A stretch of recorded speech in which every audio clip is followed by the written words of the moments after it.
Ariana Hahn reports. It's rare to get information and images from North Korea, but the scale of the disaster and the impact on a people already reeling from severe food shortages has led to this coverage on the official state broadcaster. Tens of thousands of houses and public buildings collapsed. Railways, roads, and other traffic networks were destroyed or were inundated, as well as the power supply system, factories, and farmland. The broadcaster showed people clearing flood debris in Haeryong City, and it says 15 people are missing there. The coastal city of Wonsan got 153 millimetres of rain over 3 days. That's 86% of the average rainfall for all of September. The northeast has already experienced heavy spells of rain over the last month, leaving the soil saturated. Six-nation talks aimed at dismantling North Korea's nuclear program in exchange for aid fell apart 7 years ago. The impact of long-term sanctions and isolation is already being felt, and flooding will only make things worse. Miriam Hond, Al Jazeera. In Libya, forces against the UN-backed government have seized oil terminals. The group is loyal to General Khalifa Haftar, who opposes the government of national accord and supports the rival government in Libya's east.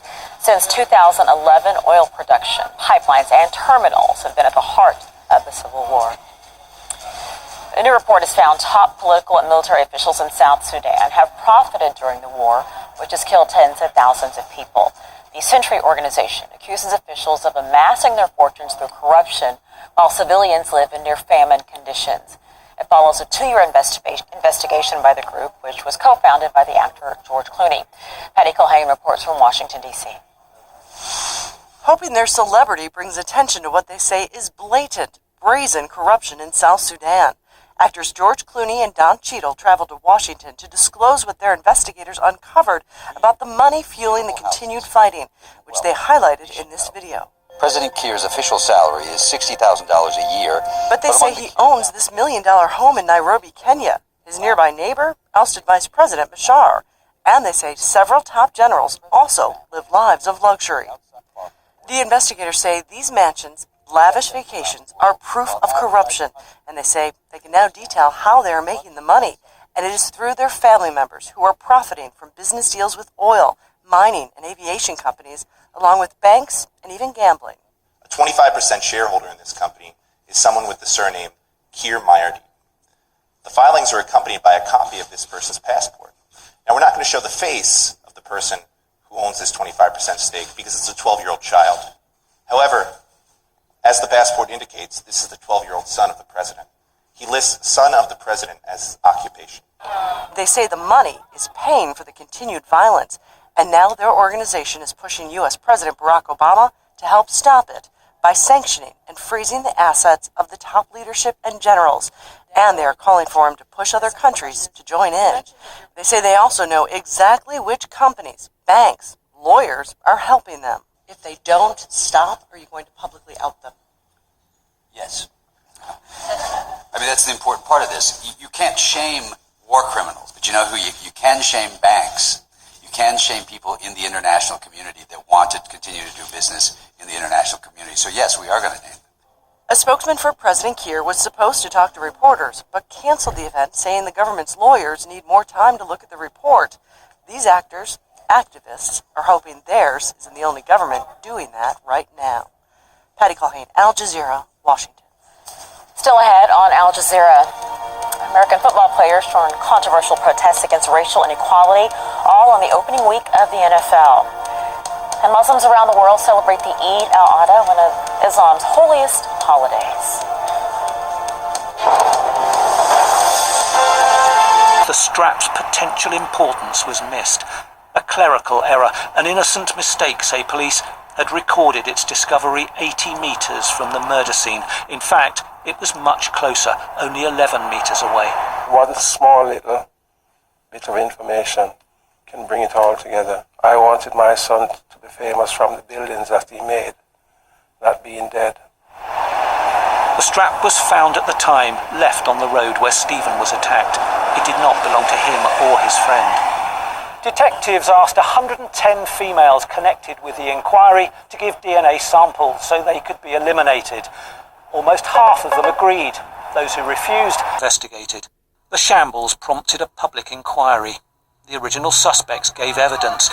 The inquiry chairman branded the Metropolitan Police institutionally racist.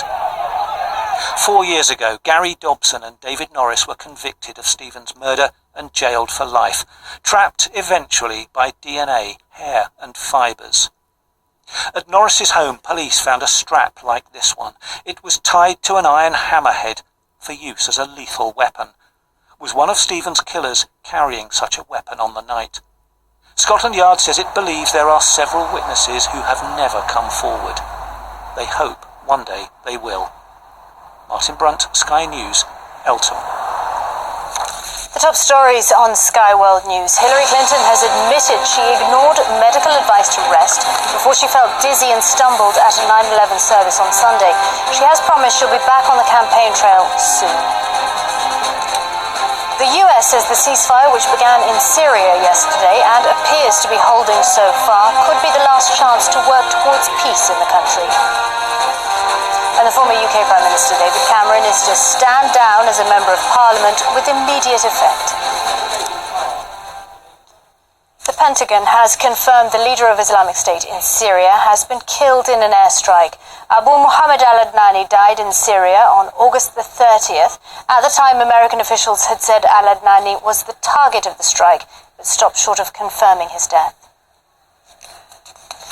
The United States has sent nuclear-capable supersonic bombers over South Korea in a show of force against North Korea after its recent nuclear test. The B-1B Lancers, escorted by US and South Korean fighter jets, flew from their base in Guam over Osan Air Base, which is 120 kilometers from the North Korean border. Such flyovers are common during higher than normal tension between the two countries, which are technically still in a state of war, as there has never been a peace treaty to end the Korean War. 5 new pieces of debris that could belong to the missing flight MH370 have been found in Madagascar. Some of the material is blackened, raising the prospect of a flash fire on board the jet. The Malaysia Airlines flight from Kuala Lumpur to Beijing had 239 people on board when it vanished in March of 2014.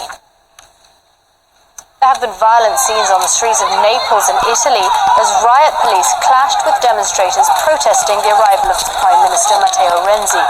The group of left-wing activists and teachers were protesting the government's new school reforms and tried to break through a police cordon, throwing bins and benches. A baby has been born on board a rescue ship in the Mediterranean a day after its family was rescued from a rubber dinghy. The healthy baby boy named Newman Otas was delivered by a midwife on board the Aquarius just hours after his mother, his father and 2 siblings were rescued off the Libyan coast. Let's cross to Johannesburg now for some business news from across the African continent. A very good morning to you. I'm Alicia Second from Business Day TV, and it's time to check in on how some of your African stock markets have been trading. Starting off in Southern Africa first, it was a pretty mixed trading picture displayed in the territory, with Botswana's domestic index ending its session flat, South Africa's all-share trading just over 1% lower, and Zambia's LUSC managing a 0.2% climb. In West Africa, markets traded flat as markets on that end were closed on account of Eid being celebrated in the respective territories. The same held true over in East Africa for Kenya's NSC and Uganda's Composite, but Mauritius's Semdex traded 0.3% lower. On the currency front, in Southern Africa, $1 gets you 10.74 Botswana Pula, 14.41 South African Rands, and 10.03 Zambian Kwacha. In West Africa, $1 is just under 4 Ghanaian cedi, 593 Ivory Coast francs, and 311 Nigerian naira. In East Africa, $1 is just over 101 Kenyan shillings, 35 Mauritian rupees, and 3,385 Ugandan shillings. And that's your African markets news from Johannesburg. I'm Alicia Seckham. It's back to you at the Sky News Centre in London.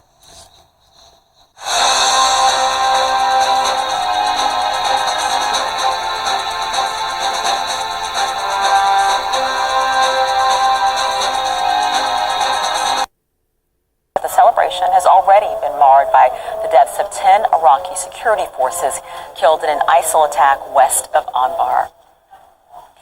Police in the U.S. state of Florida say an arson attack on a mosque is being investigated as a hate crime. The Islamic Center in Fort Pierce had been attended by the Orlando shooter Omar Mateen, who killed 49 people at a gay nightclub in June. CCTV footage shows a man approaching the mosque with a bottle of liquid and papers just moments before that fire started. Brazil's lower house of Congress has stripped the former speaker Eduardo Cunha of his seat for lying about bank accounts he held in Switzerland. As a speaker, he was the main force behind the impeachment of Dilma Rousseff. Cunha, who is a key ally to Brazil's new president, Michel Temer, is also facing charges of corruption for allegedly taking a $5 million bribe on a contract for state-run oil company Petrobras. He now loses his partial immunity from prosecution and faces possible arrest. He's threatened to bring down other politicians with him by exposing cases of corruption that could implicate members of Temer's new government. Colombia's biggest rebel group has apologized to those affected by thousands of kidnappings during more than 50 years of war. In a video posted online, FARC rebel commander Ivan Marquez said the retention of people had caused great pain and harmed entire families. It comes weeks after left-wing rebels signed an historic peace agreement with the Colombian government to stop military activity. More than 220,000 people have been killed in that conflict. Britain's former Prime Minister David Cameron has announced he will step down as a member of Parliament. Cameron says he doesn't want to be a distraction to the new government led by Prime Minister Theresa May. His unexpected announcement will trigger a by-election for his seat in Oxfordshire. Cameron had earlier quit as Prime Minister after the Brexit vote in June following a failed campaign to remain in the European Union.